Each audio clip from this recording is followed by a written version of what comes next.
Rich people. Rich people of the past. My favorite topic, and according to analytics, your favorite topic. That's what we're going to talk about today. Rich Americans, the 1%, how they got their start in a time where it was not fashionable to dress stealth wealth. I mean, the wealth was very much conspicuous. It was like a feather in your cap. In this case, like a giant dead bird on your hat. My name is Teresa. This is fashion of the Gilded Age. The Gilded Age in the United States, roughly from 1870s to the 1900s, marked the industrialization, economic boom after the Civil War. Factories were springing up, railroads, the transcontinental railroad connecting east to west, so it's easier for goods and people to move across the vast United States. I would say the railroad was the dominant industry, and then a lot of factories popped up to supply the railroad with steel for the tracks, coal for the steam burning engine, ready-made textiles for everything else. It was the first time that America started surpassing Britain in the Industrial Revolution. Around this time, you get the birth of the titans of industry, capitalists, industrialists, robber barons, the tycoons, very familiar names like John D. Rockefeller, Cornelius Vanderbilt, J.P. Morgan, you know, all form the quintessential image of the monopoly man, the monopoly man that we know today with his bag of money. So monopolies was a thing back then.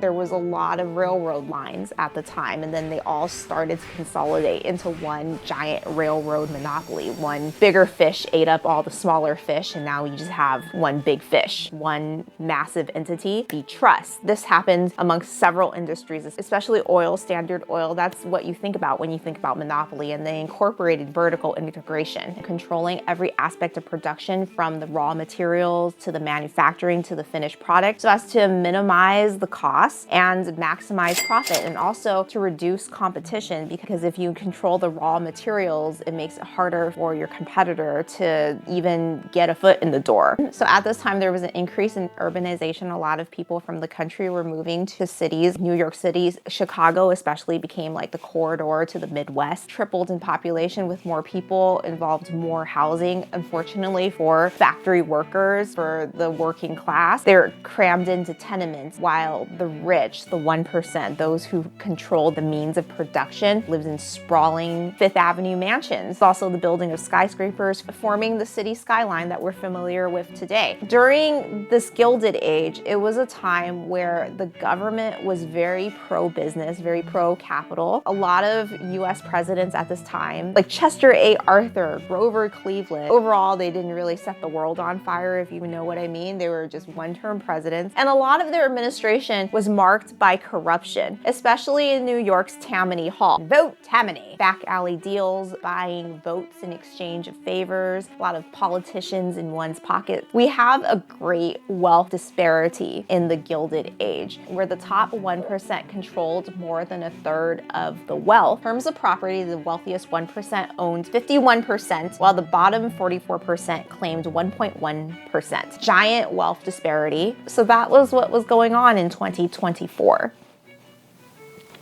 I'm sorry, I had a slip of my tongue. I mean the 1800s, the latter half of the 19th century. Although when you think about it, there's a lot of similarities. So that was your history lesson of the Gilded Age. It was a time of rapid technological advancement, great prosperity. America was coming to being. Wealth was being built. Generational wealth was being built. I would have to hand it to the first Cornelius Vanderbilt. I think they called him the Commodore or something. And John D. Rockefeller, and that they spun empires out of thin air. They pulled themselves up from their bootstraps. It was really the embodiment of the American dream. The term the Gilded Age has a satirical twist to it, because all that is golden and glittering is hiding something corrupt and dark and rotten underneath. I imagine like a glimmering neighborhood. Everything is in white marble, polished and clean, avenues of mansions. Upon closer investigation, you see the back alley deals, the seedy political machine, and smokestacks behind the mansions, and then in the far off distance, tenements of immigrants, 5 families crammed to a room, everybody's coughing of tuberculosis, and children playing in the back alleys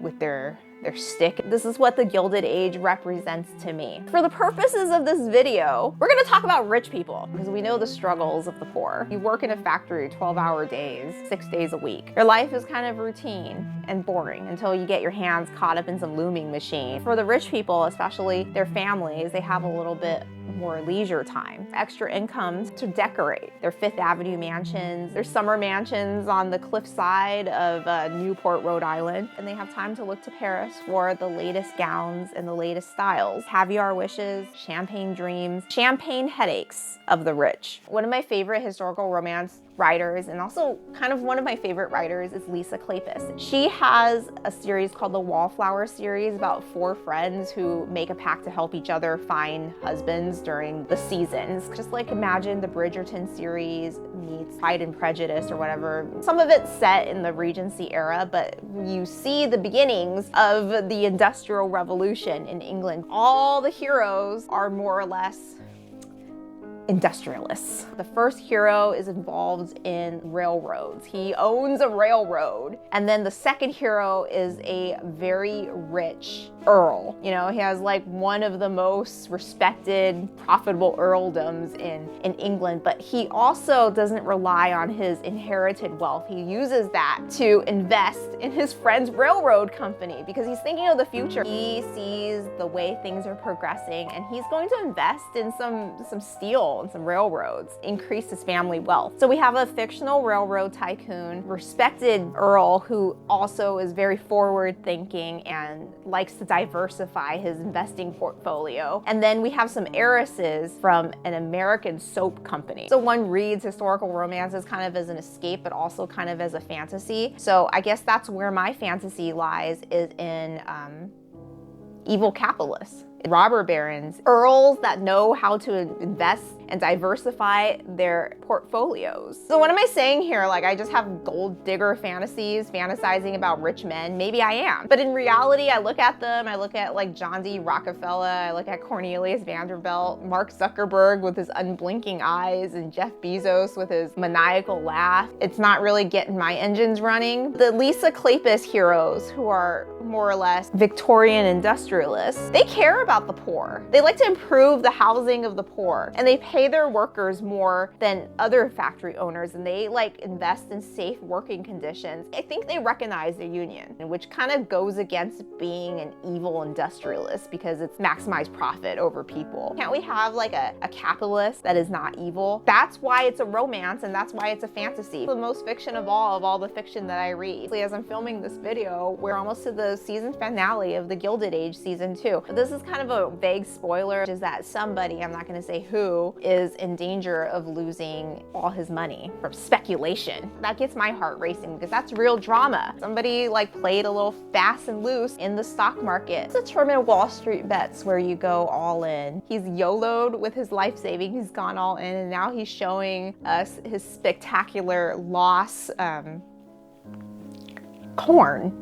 Loss corn. That's drama. It hurts when you lose your money. Nobody's gonna want to marry you now. I'm not a rich person, but I can definitely put myself in the shoes of a rich woman in the Gilded Age. You know, I can understand the champagne headaches of the rich. I guess to my detriment, I'm an empath, like I have too much empathy. Even for rich people, once your basic needs in life, food and shelter and security, you're not in danger of being mugged in the back alley in which you live, then you can indulge in other things. And if you have extra money to play around with, to redecorate your home, to spruce up your wardrobe to the latest Parisian fashions, to keep up with the Joneses in your Gramercy Park neighborhood, you've successfully introduced new problems to worry about. I imagine the rich people of Fifth Avenue, you know, the robber barons and their wives and their children, have like a lot of worries the working class would not think about. The working class are just trying to survive. They're trying to survive not getting maimed in a factory. They're trying to survive exhaustion from working 6 days a week, 12-hour days. They're trying to survive putting food on the table. Living in a tenement in which I'm assuming the building's not built up to code. I don't even think there was a code back then. The various diseases that you can acquire from living in close quarters, like tuberculosis, cholera outbreaks, scarlet fever, dysentery, serial killers like Jack the Ripper just stalking the street for unfortunate women. Or your factory could also catch fire and you'd be trapped and burned alive. So that's what the working class is dealing with. They have a lot on their plate, so they're not gonna worry about, do I have 72 sets of china and do I need another set of china? Is my solarium in my Newport summer house bigger than my friend's solarium? She's recently renovated and it seems like she's added more square footage to her summer house than my summer house. So I think I need to hire an architect and contractor, and I need more square footage. I need more room. Did I purchase the correct bust of Marcus Aurelius for my grand tour in Rome? This is what I call champagne headaches. I can see the stress involved. I think it's actually real stress because we as humans, we create our own problems and we create the stress. In terms of the tycoons themselves, the evil industrialists, they have a lot to worry about. Their fortunes were made at the drop of a hat. Fortunes can also vanish overnight. I feel like the stock market back then was completely unregulated. Given all the political corruption involved with Tammany Hall and politicians you need in your back pocket, you have to stay really rich in order to pay off all these politicians to keep you rich, you know? So champagne headaches as a rich person in the Gilded Age is very relevant. I'm gonna make it relevant to the fashion of the time. The women are the actual brilliant birds, the parrots, the cockatoos, in this gilded cage that they live in the Gilded Age. So the minute dress differences over the years and over the decades seems unremarkable from a modern eye. But if you were a rich woman living in the Gilded Age, you would know the differences. You would know, like, if a button has changed, if your bustle shape has gotten narrower, if the waist is tinier. Prior to the 1870s, I would say the most predominant dress silhouette is the small waist and the crinoline, this giant crinoline, and that's the widest the skirt has ever been for a woman in the 1800s, in the 1850s. Then in the 1860s, the crinoline shifts backward, the dress width becomes a little bit narrower, and then we arrive at the 1870s, in which we're introduced to the back bustle. The dress silhouette had sloped shoulders, a higher than natural waistline. Usually the necklines were high, but in the early 1870s, they were introduced to a slight V-neck or a square neckline, and then these necklines allowed you to decorate your neck with necklaces, with ribbon chokers, always very, very embellished. There's no such thing as stealth wealth or quiet luxury. You don't want to be quiet, you want to be pretty loud about it. The men are dressed very minimally, but the women are dressed like jewels, sparkling diamonds, tropical birds in a gilded cage of the Gilded Age. The bustle was one of the defining features of the 1870s. I don't know how one could be comfortable with a giant hump, but I suppose that women back in the 19th century were used to all these restrictive garments. And maybe having a bustle is less restrictive than in the 1850s of wearing a crinoline, which actually proved to be very hazardous because a lot of women back then died by having their crinolines caught on fire. So if you're a wealthy woman in the 19th century, you would differentiate your dresses for morning, afternoon, and evening. For the evening, you're allowed a little bit more skin, you know, just a little bit of that neckline is very spicy. So you might be allowed a collarbone, longer sleeves for day wear, and shorter sleeves for the evening. You might show a little bit of a forearm, which we would quickly cover up with long gloves. But then you have that little section of elbow, and that's like an erogenous zone right there. The same strict Victorian prudish mentality permeates everywhere. You're covered up from head to toe, and you kind of get your jollies off just spotting that little bit of elbow or that little bit of collarbone or that little bit of ankle. That's literally pushing the envelope. Everything that you wear at this time is trimmed with lace and frills. Your dress is trimmed with lace and frills, and your home is trimmed with lace and frills. 5 years ago, we went to visit the Breakers in Newport, Rhode Island, and the other grand mansions of the Gilded Age. Breakers was spectacular, meant to awe and shock anybody who enters. It looks very rich. It looks like a monument to one's wealth. Everything is dripping in gilded gold. The furniture is from the 18th century. Just imagine this giant mansion. This is only used for a summer house. You can only imagine what the Vanderbilt Fifth Avenue mansion would look like. Apparently it took up an entire city block. It no longer stands anymore because space is valuable in New York. It was demolished. If you were rich to that level, and maybe some of you are rich to that level, what kind of house would you live in? What is your ideal architecture of house? And how big would it be? Would you have a movie theater or an indoor saltwater swimming pool or a bust of a Roman emperor? Women had a middle part. There was no side parts, there was a center part. And that goes back to that ugly hairstyle in the 1850s, you know, the Civil War hairstyle. It's like my least favorite hairstyle of the 19th century. The center part is still strong, and then they would wave or curl their hair up front, and they would pile it into intricate knots and braids with a cascade of curls falling down the back. There was often false hair worn, so there was often extensions. This hairstyle is called the waterfall hairstyle, so then it pushed the hat forward to perch on the foreheads like a precarious tipped hat. The hats were kind of cool back then. The hats were trimmed with flowers, with ribbons, feathers. By the end of the decade, 1876 to be exact, the bustle collapsed into a more natural and simpler princess line. Men's fashion at this time was understated, neutral, minimal. Predominant color was black. Everyone kind of wore a standard uniform of a frock coat for daytime wear for formal business meetings, and then a morning coat with tails for evening wear. The working class had a sack coat, and it's marked by a lack of a waist seam, and it's paired with a matching waistcoat and trousers, and that became the precursor to the business suit. Hair was cut short, parted, probably pomaded. As women dressed more elaborately, men had a rather boring, stark outfit, so they had fun with their facial hair. They had bushy mustaches, handlebar mustaches, the walrus, the mutton chop. That's where men really had fun. The hats is where I think really distinguishes social class, because I see more of the upper class wearing top hats, and then there's the more democratic bowler hat. Around this time, we see the rise of Charles Frederick Worth, a couture fashion designer. He was the first one to pioneer using live models for his designs, and his clothes were still custom made, but he pre-made them and had live models wear them for a fashion show, and then his client would pick out what she likes, and then they would have the dress custom made for her. Just like nowadays. So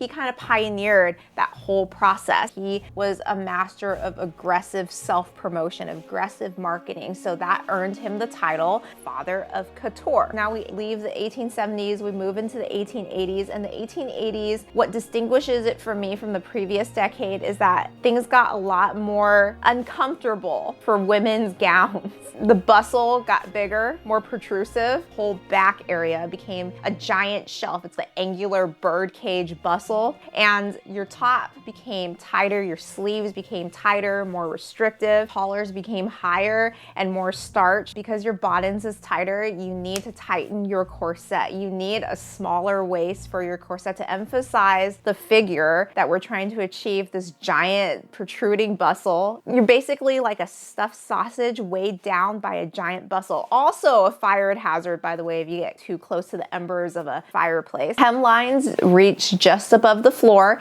and then your overskirts were kind of ruched or tucked up to reveal ornamentations and details in the underskirts, like ribbons, lace bows, embroideries, like everything you can do to decorate your clothes. There's a lot going on. So this very tight bottoms with the stiff, starch boned collar and the incredibly tight stuff your arms like a sausage in its casing sleeves, and very tight corsets with your giant protruding bustle lends itself very well to tailored jackets. Prior to that, in the crinoline era of the mid-19th century, women wore capes, women wore shawls, they had some shoulders exposed for evening wear. But now that you have a very distinctive silhouette, women borrowed a lot from menswear, tailored short crop jackets, tailored riding habits to go over your gown. So that was your outerwear. The hats grew even more grand and ostentatious and conspicuous with artificial fruit, with feathers, with giant dead birds on your head. So the 1880s were not kind to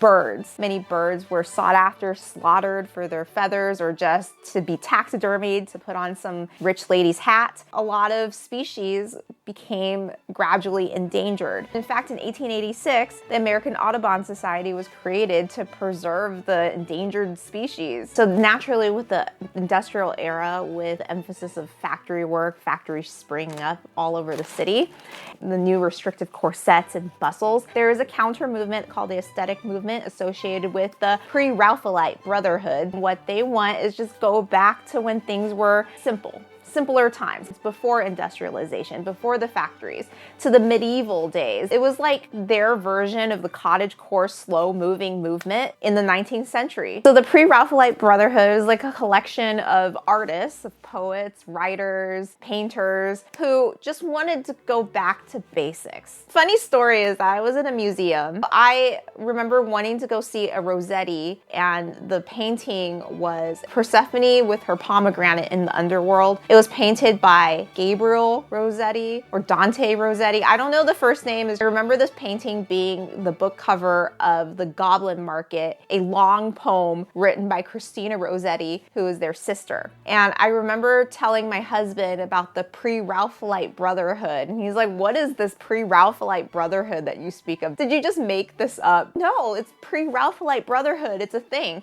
So the pre-Raphaelite Brotherhood, they're like a cultural reaction against the fast-paced progress of the Industrial Revolution. And they want to go back to basics. They want to lay in a field with the sun beaming down their head. They don't want to wear bustles and corsets and tight high collars and giant hats with birds on your head. They want to let your hair down in loose curls. They want to wear loose flowing gowns with fluttery sleeves, no corset. Basically mimic the Lady of Shalott, you know, the painting The Lady of Shalott. They want to go back to Arthurian days. And Oscar Wilde, you may know him, notable playwright, novelist, wrote The Picture of Dorian Gray, wrote the play The Importance of Being Earnest. He was associated with this aesthetic movement. If it was socially acceptable, he would drape himself in velvet, which he did. He wore loose flowing velvet suits. He topped it off with a cavalier hat. You know, the Cavaliers from the Baroque era of the 1600s. So that was very avant-garde for people back then, draping yourself in velvet, wearing hats from the 1600s. So as we move away from the 1880s, the decade of the most restrictive women's clothing, the most uncomfortable women's clothing, the bustle, which reached this largest volume in the 1880s, started to receded to the point that the skirt became an A-line skirt. Now that the skirt became more streamlined, more utilitarian, you gotta make up for the volume somewhere, so the volume goes to the sleeve, to the leg of mutton sleeves, to the puff sleeves. So as we leave the 19th century, plunge headfirst into the 20th century, a lot of things have changed. We're introduced to electric lights. We're going from horse-drawn carriages to the very beginnings of seeing a car. So the disappearance of the bustle for a more utilitarian A-line skirt is preparing the Gilded Age woman for modernity, to become the modern woman. She can't have a bustle dragging her back. She's going to be wearing a dress that shows her knees, a flapper dress, and not long after that, she's going to be wearing jeans, some capris, riding bicycles. It's very exciting. The 80-year-old woman in me is very excited.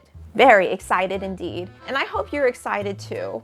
I hope you're excited for this video to end, because I certainly am. I need to drink some water. If you've enjoyed this video, please give it a thumbs up. If you've enjoyed me, consider subscribing, and I'll see you next time.